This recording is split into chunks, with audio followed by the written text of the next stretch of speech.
आज के लेक्चर का टॉपिक है राजस्थान में सामंत व्यवस्था।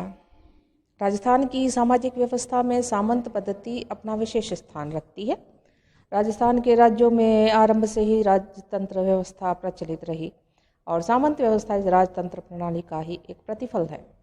सामंत पद्धति एक प्रकार की सामाजिक राजनीतिक व्यवस्था का रूप थी, जिसमें नेता के रूप में एक राजा रहता था और उसके साथ उसके अपने कुल के वंशज या अन्य राजपूत कुल के वंशज उसके साथ अपने साथी और सहयोगी के रूप में रहते थे। राज्य का स्वामी एक होता था जो राजा कहलाता था। राज्य का स्वामी अधिकांशतः मृत राजा का ज्येष्ठ पुत्र ही हुआ करता था। उसके अन्य भाई भी अपने जीवन यापन अस्तित्व के लिए उस राज्य के कुछ भागीदार होने का अधिकार रखते थे। राजा अपने भाइयों व अन्य समीप के संबंधियों को उनकी जीविका के लिए अपने राज्य में से कुछ भूमि जागीर के रूप में देता था। उस भूमि पर जागीर प्राप्ति का जन्मजात अधिकार हो जाता था और वे अपने को राजा के समकक्ष ही समझते थे। जागीरदारों के माध्यम से अपना भरण पोषण करने वाले ये राजपूत ही सामंत कहलाते थे। जहाँ राजा और सामंतों के संबंध यूरोप के सामंतों की भांति दास और स्वामी के न होकर बराबरी के हुआ करते थे। सामंती प्रथा का उदय राजस्थान में कब हुआ? तो जैसा कि बताया जा चुका है कि राजस्थान की सामंती व्यवस्था यहाँ की राजतंत्र व्यवस्था की ही देन है। अतः राजस्थान के अस्तित्व में आते ही इस प्रथा का आविर्भाव हो गया था। राजस्थान में विभिन्न कुलों के राजपूतों ने अपने राज्यों की स्थापना की। स्वाभिमानी व स्वतंत्र प्रकृति के होने के कारण राजपूत नरेशों में मैत्रीपूर्ण संबंध कभी नहीं रहे। इसके अलावा इनकी साम्राज्यवादी भावना भी इन्हें अपने पड़ोसी राज्यों पर आक्रमण करने की प्रेरणा देती थी। अतः नरेशों के सामने राज्य की सुरक्षा का प्रश्न सदा उपस्थित रहा, वो प्रमुख बना रहा। सुरक्षा की दृष्टि से राजा को अपने वंश के लोगों को अपना सहयोगी बनाकर रखना परम आवश्यक था। स्पष्ट है कि सामंत व्यवस्था का संबंध सैनिक व्यवस्था व सैनिक संगठन से घनिष्ठता से जुड़ा हुआ है। अतः सामंत प्रथा का जन्म राजस्थान में राजपूत राज्यों की स्थापना के साथ ही हो गया था। राजस्थान का अस्तित्व काल 12वीं सदी माना जाता है। अतः सामंत व्यवस्था का उदय काल भी 12वीं सदी ही मानना उचित होगा। राज्यों के विस्तार के साथ साथ इन सामंतों की जागीरों व अधिकारों में भी वृद्धि होती चली गई। परिवर्तनशील समय के साथ साथ सामंतों की संख्या भी उत्तरोत्तर बढ़ती चली गई। आरंभ में सामंत व्यवस्था का स्वरूप हमने जैसा कि सामंती प्रथा के उदय के बारे में बताया, उससे यह स्पष्ट है कि आरंभ में कुलीय व्यवस्था होने के कारण सामंत बहुत शक्तिशाली थे। अपनी जागीर की व्यवस्था करने के अलावा वे राजा को प्रशासन, शांति व व्यवस्था बनाए रखने में भी सहायता देते थे। राजा सामंतों के प्रभाव में इतना था कि वह उनकी इच्छा के विरुद्ध कुछ भी नहीं कर सकता था। उत्तराधिकार के प्रश्न में सामंत प्रमुख भूमिका निभाते थे। सामंत कभी कभी अपने को इतना प्रभावशाली एवं शक्तिशाली समझ बैठते थे कि वे अपने राजा की आज्ञा की अवहेलना भी करने से नहीं हिचकते थे। एग्जाम्पल देखिए तो मारवाड़ के राव सूजा ने जब अपने पौत्र वीरम को अपना उत्तराधिकारी मनोनीत कर दिया तो उसके सामंतों ने उसे अयोग्य समझते हुए उसके वीरम भ्राता गांगा को मारवाड़ का राव बना दिया। इसी प्रकार राव जोधा की मृत्यु पर उसके ज्येष्ठ पुत्र जोगा को गद्दी नसीब न करके सातल को राजा बना दिया।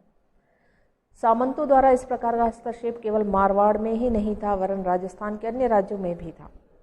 राजस्थान में सामंत व्यवस्था प्रबल ही नहीं थी किंतु व्यापक भी थी। Doctor RP. व्यास का कहना है कि राजस्थान के राज्यों के कुल क्षेत्र का लगभग 80% भूभाग सामंतों के अधिकार में थे। सामंतों को जागीर में बंजर भूमि के प्रदेश ही नहीं दिए जाते थे वरन उपजाऊ प्रदेश भी उन्हें जागीर के रूप में मिलते थे।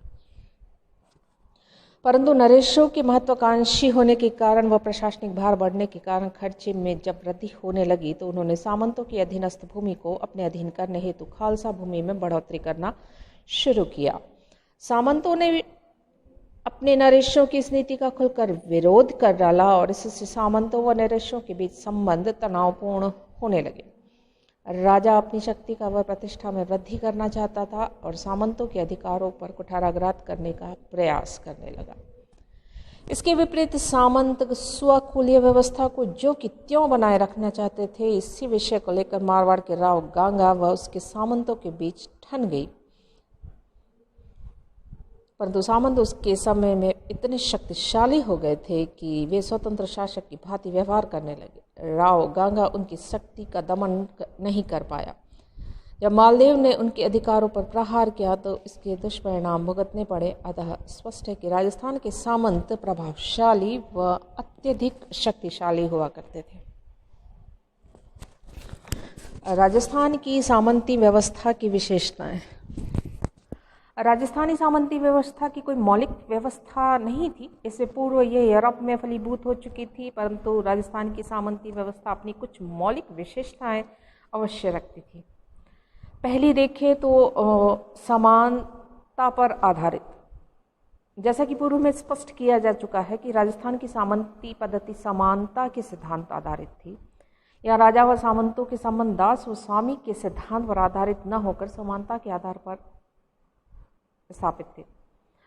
सामंत अपने को राजा के दास न समझकर उसके समकक्ष समझते थे। जागीर मिलना राजा की अनुकंपा का प्रतिफल न मानकर सामंत अपने अधिकार का प्रतिफल मानते थे। द्वितीय देखें तो सामंतों का राजा से रक्त संबंध। राजस्थान के अधिकांश सामंतों का संबंध उनके राजा से रक्त का होता था। उन्हें जागीर इसलिए दी जाती थी कि वे राजा के भाई बंधु या संबंधी होते थे।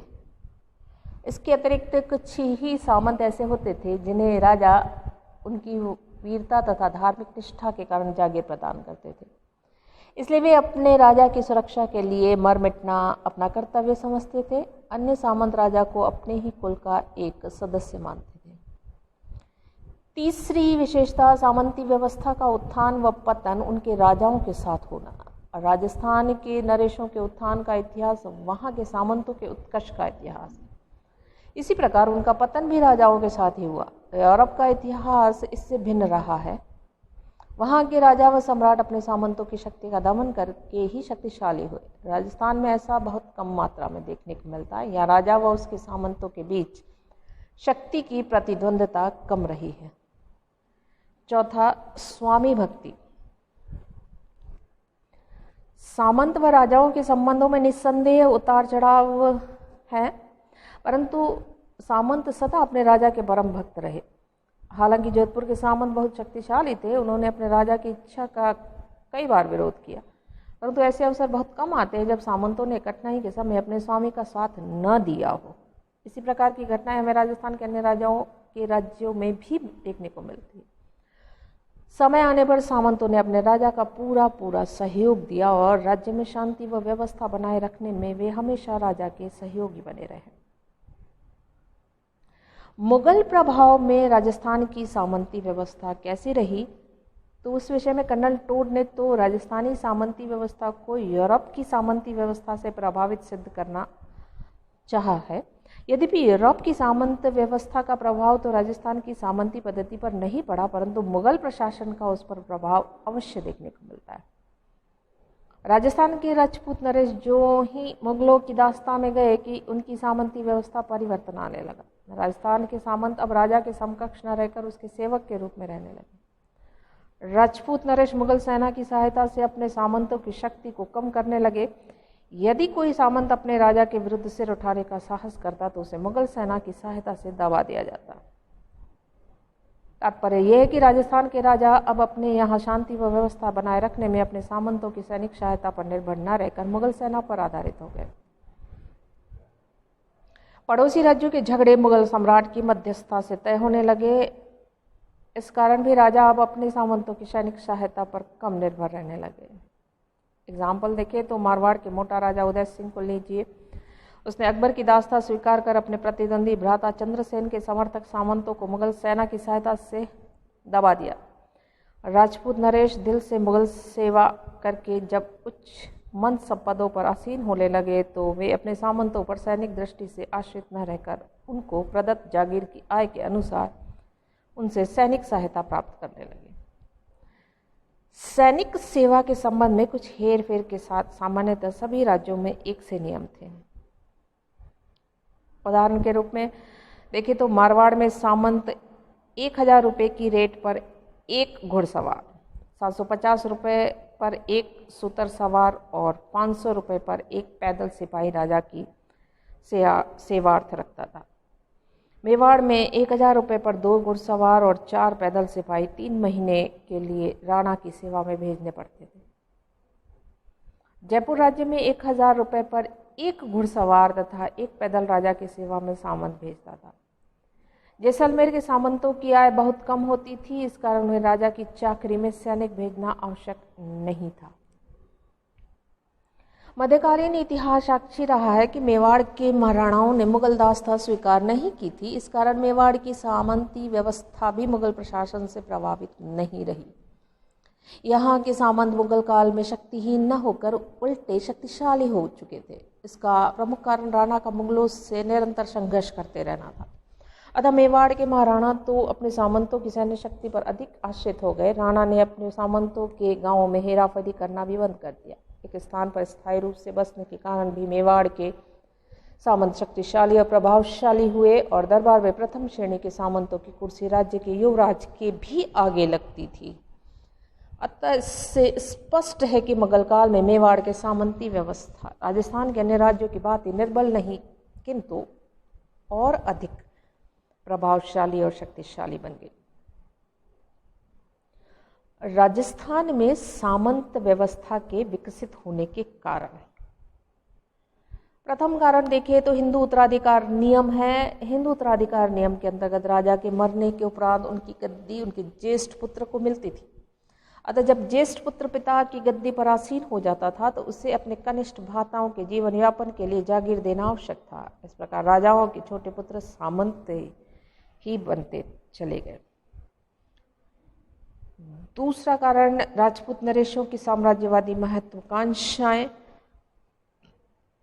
राजस्थान के राजपूत नरेश पृथ्वीराज चौहान व राणा सांगा की भांति महत्वाकांक्षी होते थे। वे एक विशाल साम्राज्य के स्वामी बनकर राज्य करना चाहते थे। विशाल साम्राज्य की स्थापना के उपरांत राजपूत नरेशों को अपनी राजधानी से दूरस्थ प्रदेशों पर अपने प्रशासक नियुक्त करने पड़ते थे। वहां के प्रशासन का उत्तरदायित्व नरेश अपने अनुज व अन्य समीप के संबंधियों को सौंपना पसंद करते थे। नरेश उनको नकद में वेतन न देकर भूमि सौंप दिया करते थे। उस भूमि के किसानों से लगान व राजा के प्रतिनिधि ही वसूल करते थे और एक निर्धारित धनराशि राजा के कोष में जमा करवानी होती थी।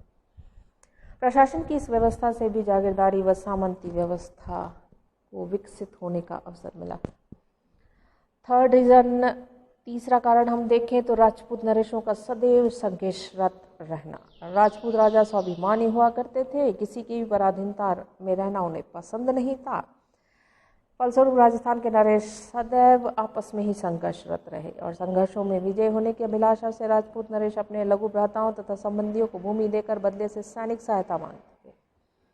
अतः जागीर देते समय इस बात का ध्यान रखा जाता था कि भूमि लेने वाला उनके प्रति स्वामी भक्त है या नहीं। इस कारण नरेश जागीर अपने विश्वसनीय भ्राताओं को ही देना पसंद करते थे। राजपूत नरेशों को अपने राज्यों में सामंती व्यवस्था को पल्लवित करना पड़ा। इस प्रकार चौथा कारण है पुरस्कार वितरण के लिए मध्यकाल में भूमि ही एकमात्र साधन था। एक बार राजा युद्ध में अपूर्व वीरता और स्वामी भक्ति प्रदर्शित करने के उपलक्ष्य में भी लोगों को पुरस्कृत किया करता था। मध्यकाल से आधुनिक काल तक तो पुरस्कार में भूमि देना ही सर्वोत्तम समझते थे। इस प्रणाली के अंतर्गत भी राजपूत नरेशों को अपनी भूमि का वितरण करना पड़ता था और इसके परिणाम स्वरूप उसे बहुत से सामंत बनाने पड़ते थे। पांचवा कारण रहा है सामंतों का विश्वसनीय एवं स्वामी भक्त होना। एक रक्त से संबंधित होने के कारण सामंत अपने स्वामी नरेशों के परम स्वामी भक्त होते थे। इस कारण राजा भी भूमि अपने सामंतों को देने से हिचकिचाते नहीं थे। सामंतों पर विभिन्न प्रकार के प्रतिबंध भी हुआ करते थे।